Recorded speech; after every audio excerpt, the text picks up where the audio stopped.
Fossil evidence for early gripping in stem mammals. The evolutionary transition from basal amniotes to modern mammals is marked by a myriad of anatomical and physiological innovations, one of the most significant being the refinement of grasping or gripping capabilities.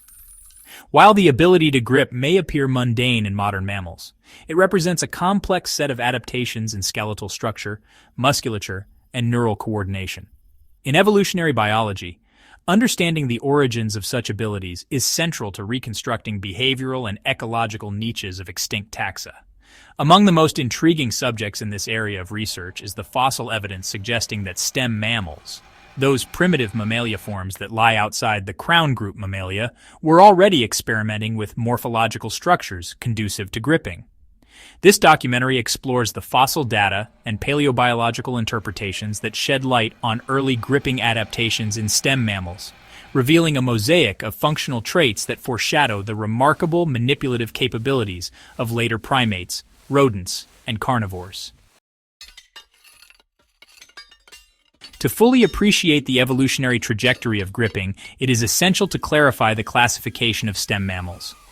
Stem mammals, also known as mammaliaforms, include a variety of extinct groups such as Morganucodontids, Docodonts, Triconodonts, and Haramiidans. These forms emerged during the late Triassic and flourished through the Jurassic and early Cretaceous periods. Though lacking some defining traits of modern mammals, such as a fully developed neocortex or differentiated dentition, stem mammals often exhibited transitional morphologies in the postcranial skeleton, particularly in the limbs and digits. These transitional forms serve as a critical window into the gradual acquisition of traits that would later support more sophisticated locomotor and manipulative functions. Gripping, from an anatomical perspective, requires opposable digits' well-developed flexor musculature, precise articulation of the metacarpals and phalanges, and neuromuscular control for pressure modulation. Fossil records rarely preserve soft tissue. Hence, skeletal correlates are used as proxies for inferring gripping ability. Key skeletal features such as curvature of phalanges, orientation of the carpometacarpal joint, and presence of sesamoid bones become essential tools in reconstructing functional morphology. One of the driving forces proposed for the evolution of gripping in early mammaliaforms is arboreality, the adaptation to life in trees. Arboreal environments require strong, precise gripping for climbing, stability on branches, and manipulation of food items. Even in terrestrial settings, the ability to grasp objects or substrates can offer significant adaptive advantages. Cladistic analyses suggest that stem mammals were diversifying into a variety of ecological roles, from insectivory and omnivory to scansorial and arboreal lifestyles. These niche expansions, in turn, would necessitate changes in limb morphology, fostering the development of better grasping appendages. The earliest known fossil that hints at gripping capabilities in a mammaliaform is Morganucodon, a late Triassic to early Jurassic taxon discovered in Wales and China. Though primarily studied for its cranial and dental characteristics, postcranial remains of Morganucodon suggest a semi-erect posture and flexible limbs. Phalangeal proportions and joint articulation indicate a degree of prehensility, possibly for maneuvering through complex substrates such as undergrowth or low vegetation. However, the evidence remains fragmentary, and definitive conclusions about gripping are limited.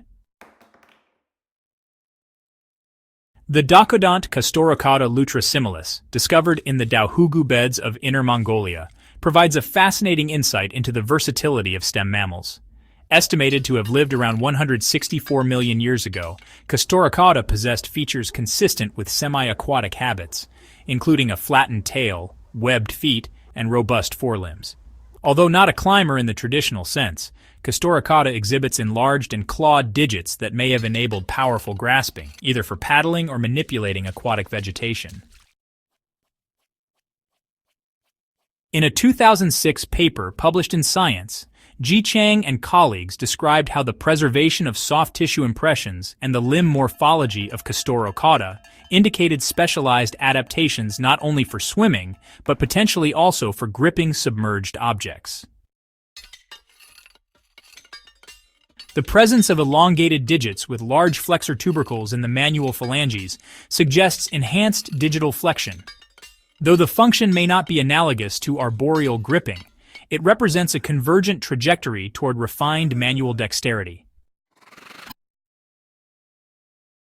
The discovery of Arboroharamiya jenkinsi, a late Jurassic Haramiyidin from the Qiao Formation, was a game-changer in understanding early mammaliaform ecology.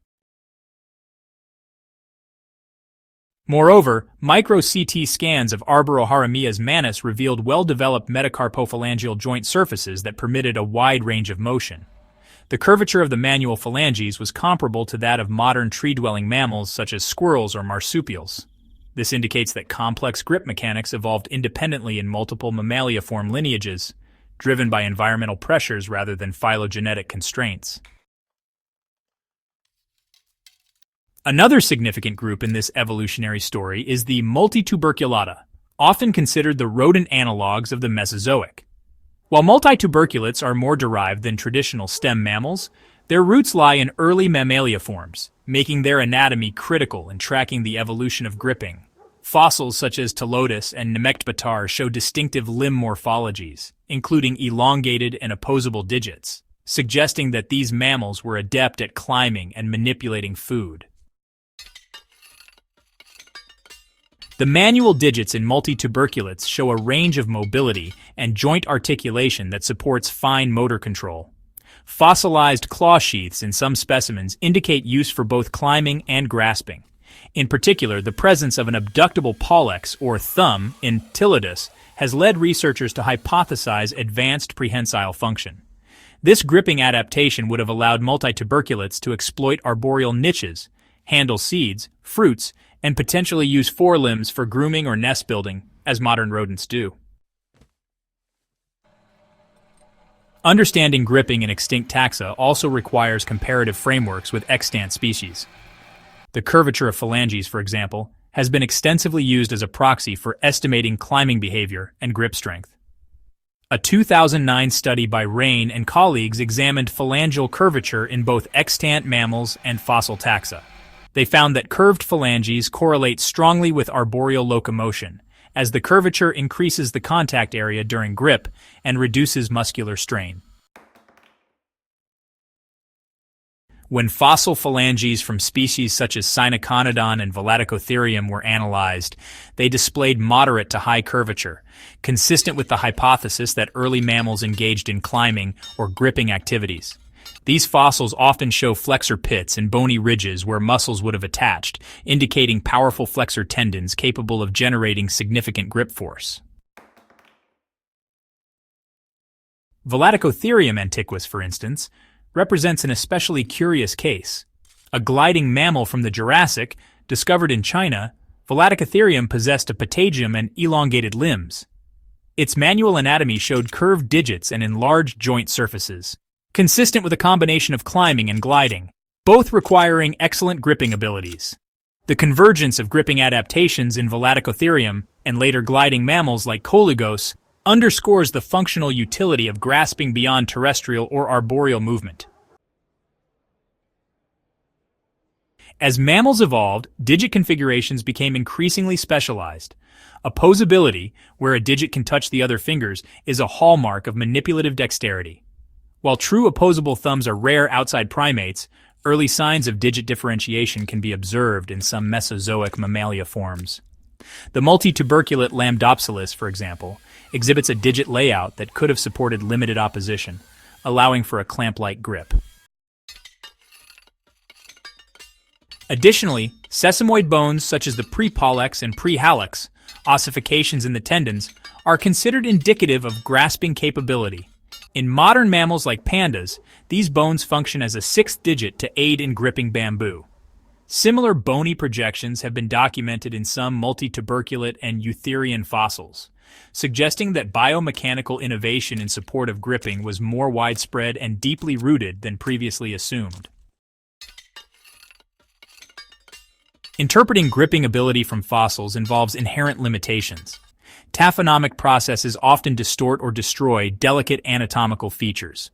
Furthermore, soft tissues such as tendons, ligaments, and nerves that play crucial roles in grip function rarely fossilize.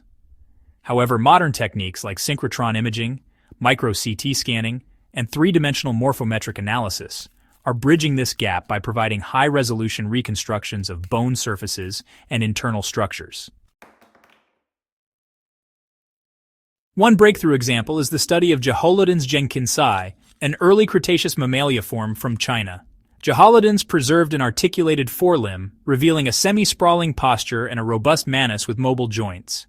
According to Luo et al., 2003, the morphology indicates powerful grasping capabilities, potentially for climbing or grasping prey. Such reconstructions are crucial for moving beyond conjecture and toward empirically grounded functional interpretations. The presence of gripping adaptations suggests not only climbing or feeding behavior, but also complex social and reproductive behaviors. In extant mammals, grasping plays a role in grooming, infant carrying, and social bonding. Although such behaviors cannot be directly observed in fossil taxa, analogies with similar morphological profiles in living species offer compelling hypotheses. The fossil evidence for gripping in stem mammals reveals a complex, multifaceted evolutionary landscape. Rather than emerging suddenly, gripping capabilities evolved in a piecemeal fashion across diverse lineages, driven by ecological opportunities and locomotor challenges. From the clawed, semi-aquatic limbs of Castorocauda to the arboreal hands of Arboroharamiya, the fossil record shows that gripping was an adaptive frontier explored in various forms by early mammals and their close relatives. These gripping adaptations laid the foundation for later evolutionary innovations in dexterity, manipulation, and behavioral flexibility. They also illustrate the deep evolutionary roots of a trait that would become central to primate evolution, tool use, and ultimately human culture.